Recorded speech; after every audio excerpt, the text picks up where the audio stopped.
When Donald Tusk first strolled into Polish politics, he was opposing communist rule in the 1980s. This election, he said, was the most important since the end of that era, an historic moment to remember, to capture for 21st century Poland.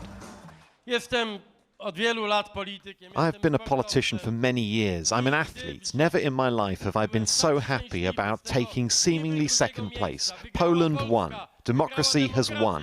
We have removed them from power. Them is the Law and Justice Party, who still celebrated coming first place. But having been in government since 2015, they know the opposition parties can unite to kick them out.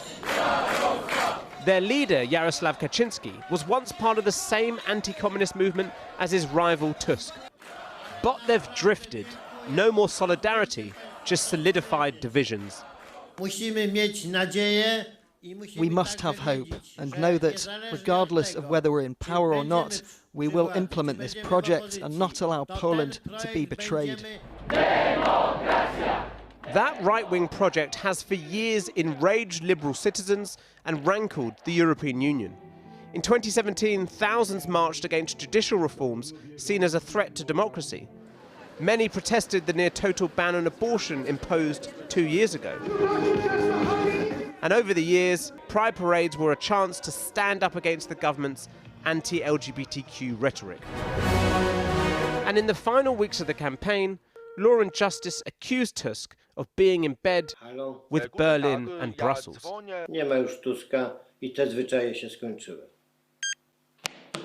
The effort to portray the opposition as not Polish, as not patriotic, as somehow traitorous was really, a lot of state institutions were involved in trying to propagate that image. And of course, overcoming that among some part of the population is going to be difficult and will take a long time.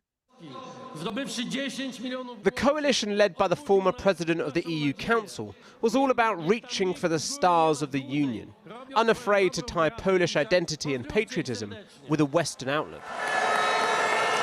Tusk pledged to liberalise abortion laws and end the culture war mindset that many appear to be tired of. I'm fed up with the Polish war inside my country. We can be different, but we have to be one. I expect that women will have more rights, that they will feel safer, that they will be more appreciated in society. Turnout was at its highest ever since Poland's return to democracy. And with the count still to be completed, it appears likely Tusk will be able to form a coalition of pro-EU parties. And so Brussels can breathe a sigh of relief, as well as Kyiv, because while Poland has been a staunch ally, in recent weeks, Law and Justice got into a grain dispute with Ukraine and threatened to withhold weapons. You will now once again have Poland as a cooperative member of the European Union, one that wants to see it flourish. You will see Poland as a much more positive, even contributor to NATO. As civic coalition supporters celebrate a surprise win, they know this is just the start, given Law and Justice still has a large number of seats in Parliament. Campaigning is one thing, governing another in this still polarised nation.